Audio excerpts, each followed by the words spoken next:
হয়, যোগীঘোপা মালেঘৰত এতিয়া অব্যাহত আছে গৰাখহনীয়া। বছৰ বছৰ ধৰি এই গাঁওকেইখনত গৰাখহনীয়া এক প্ৰকাৰ কালৰূপ ধাৰণ কৰিছিল আৰু ইতিমধ্যে কেইবাখন গাঁৱত যি ব্ৰহ্মপুত্ৰ, বেকী আৰু মানা এই তিনিখন নৈত সোঁতত ইতিমধ্যে বিলীন হৈছে সেই গাঁওসমূহ, খেতি বাতিসমূহ।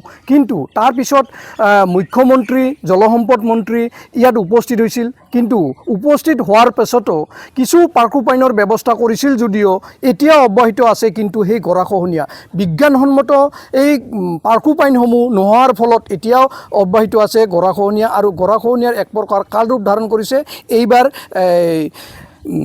তিনকণীয়াৰ তৃতীয় খণ্ড গাঁৱত। আৰু তৃতীয় খণ্ড গাঁৱত ইতিমধ্যে কেইবাটাও পৰিয়াল ইতিমধ্যে ব্ৰহ্মপুত্ৰ নৈত জাহ গৈছে আৰু কিছু ইতিমধ্যে মোৰ সৈতে এক দৃশ্যাংশ দেখুৱাব, তাৰপিছত হয়তো অনুমান কৰিব পাৰিব কিদৰে চপৰে চপৰে খহিছে এই গৰাসমূহ আৰু ইয়াত ঘৰ বাৰী এৰি অইন ঠাইত তেওঁলোকে সংস্থাপন কৰিছে। কাৰণ এক কথাত ক'ব লাগিব যে মুখ্যমন্ত্ৰী, জলসম্পদ মন্ত্ৰী এই স্থানত উপস্থিত হৈছিল, তাৰপিছত পাৰ্কোপাইনৰ ব্যৱস্থা কৰিছিল আৰু পাৰ্কোপাইন ব্যৱস্থা কৰাৰ পাছতো কিন্তু এই লগৰ যি গৰাখহনীয়া ৰোধ কৰিব পৰা নাই আৰু এতিয়াও অব্যাহত আছে গৰাখহনীয়া। এই গৰাখহনীয়াৰ ফলত ইতিমধ্যে কেইবাটাও গৃহ লগতে কেইবাখন গাঁও ইতিমধ্যে নদীত জাহ গৈছে। স্থানীয় লোক আছে আৰু তেওঁৰ পৰা কিছু কথা জানিম যে মুখ্যমন্ত্ৰী আহিল এই অঞ্চলত, মালেঘৰৰ তিনকণীয়া, গোবিন্দপুৰ আৰু তিনকুণ্ডিয়াৰ কেইবাখন গাঁও ইতিমধ্যে নদীত জাহ গৈছে। তাৰপিছত পাৰ্কোপাইনৰ কিছু ব্যৱস্থা কৰিছিল। বিজ্ঞানসন্মত নোহোৱাৰ পিছতো আজিও দেখিবলৈ পোৱা গৈছে যে তিনকণীয়াৰ তৃতীয় খণ্ড গাঁৱত আজিও অব্যাহত আছে গৰাখহনীয়া। কি ক'ব? না, এই আপোনালোকে ক'ল যে পাৰ্কোপাইনটো হয়তো যেনেকৈ দিব লাগে, এতিয়া হয়তো 50 মিটাৰ ফাঁকত দিলে তথাপি পাৰ্কোপাইনটো অলপ কিজানি ছেফ হয়। 200 মিটাৰ, 250 মিটাৰ ফাঁকত মানে পাৰ্কোপাইনটো দিছে আৰু দিব লাগে এনেকৈ ভাটিৰ ফালে দিছে, উজান ফালে আৰু বহুত ফাঁকে ফাঁকে এনেকৈ দিছে, যাৰ কাৰণে পাৰ্কোপাইনৰ দ্বাৰা অলপো উপকাৰ হোৱা নাই। যাৰ কাৰণে হয়তো পাৰ্কোপাইনৰ ভিতৰেদি ভাঙি নদীটো সোমাইছে। তেনেকৈ পাৰ্কোপাইন দিয়াৰ ফলত মানে 5 পইচাৰ উপকাৰ হোৱা নাই। তাৰ উপৰি কিমান টকাৰ পাৰ্কোপাইন আছিলে? এতিয়া আমি জানামতে হয়তো কোনোবাই কয় 5 কোটি টাকাৰ। এতিয়া 5 কোটি টাকাৰ না কিমান টাকাৰ, কিন্তু আপোনাৰ হয়তো 30-40 লাখ টাকাৰ কামো হোৱা নাই। 30-40 লাখ টাকাৰো কাম হোৱা নাই। এতে মানে বিভাগীয় কৰ্তৃপক্ষ আৰু ঠিকাদাৰে লুটুৰি পুটি খাইছে এইবিলাক, আমি জানামতে। নহ'লে আপোনাৰ 1 কোটি টাকা হ'লেই আমি বহুত কিবা কিবি কৰি দিব পাৰোঁ। এইখন নদীক বহুত কিবা কিবি কৰি দিয়া যায় আৰু য'ত মানে ইমান টাকাৰ কাম তে নামমাত্ৰ কোনোমতে মানে এইটো দেখাই সমুদায় এইবিলাক আত্মসাৎ কৰাৰ এটা ফন্দি লৈছিল।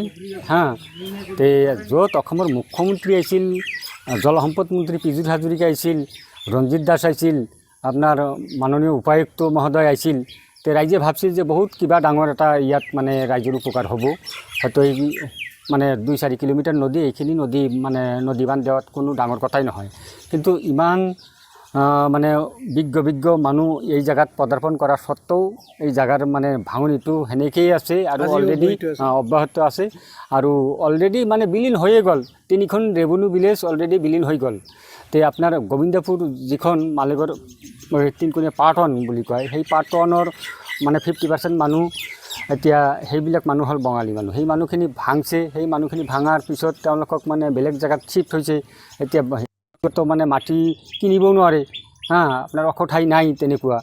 মানে হিন্দু মানুহখিনিতো মানে মুছলিম মানুহখিনিৰ ওচৰত মাটিও বিক্ৰী নকৰে। এতিয়া এই মানুহখিনি যায় ক'ত? এতিয়া ক'ৰবাত খাচ মাটি অলপ চলপ পায়, সেইখিনি কিনি 2 দিন পিছতে নটিচ দি সেইবিলাক মানুহক আৰু উচ্ছেদ কৰি দিয়ে। তে এনেকুৱা মানে এওঁলোকৰ মানে দুৰ্দশা আহিছে। লাষ্টত উপায় নাপায় এই মানুহখিনিয়ে হয়তো দিল্লী যায়, আপোনাৰ মানে হাৰিয়ানা যায়, গুজৰাটত যায়, হায়দৰাবাদত যায়, অন্ধ্ৰপ্ৰদেশত যায়। এইবিলাক যাই মানে 30-40 লৈ যায়, কোনোমতে অলপ চলপ কাম কৰি আছে, জীৱনটো কোনোমতে বাচাই আছে আৰু এইবিলাক। কিমানটা পৰিয়াল ইতিমধ্যে গৈছে এই গাঁৱত? আপোনাৰ তিনকুণীয়া পাৰ্ট 3ত কমচে কম মানে আপোনাৰ 500 মান গাঁও হ'ব, 500 মান ঘৰ হ'ব। তাৰপিছত আপোনাৰ তিনকুণীয়া পাৰ্ট 2তো হয়তো 500-600 হ'ব। এনেকৈ গোবিন্দপুৰো আপোনাৰ মানে হয়তো 500 মান হ'ব। 1,500-2 হাজাৰ পৰিয়াল অলৰেডি ইয়াৰ পৰা বিলীন হৈ গ'ল। তাৰপিছতো গৰাখহনীয়া অব্যাহত আছে। গৰাখহনীয়া হৈ আছে, আপোনালোকে স্বচক্ষে দেখি আছে, এই যে যাই আছে। এই এসপ্তাহ আগত আমি এইবিলাক জেগা দেখিছোঁ। মানে বহুতকেইটা ঘৰ বাৰী আছিল, দোকান পোহৰ আছিল, এইবিলাক চব গেল। এই যে জল জীৱন মিছনৰ এই এটা আঁচনি, এই যায় আৰু 2 দিন পিছতে যায়। ইমান টকাৰ কাম, কোটি কোটি টাকাৰ কাম চৰকাৰে দিছে, এইটোও যায় আৰু 2 দিন পিছতে যায় আৰু খুব বেছি হয়তো 3 দিন 4 দিন ইয়াতে থাকিব, তাৰ পিছতে যায়।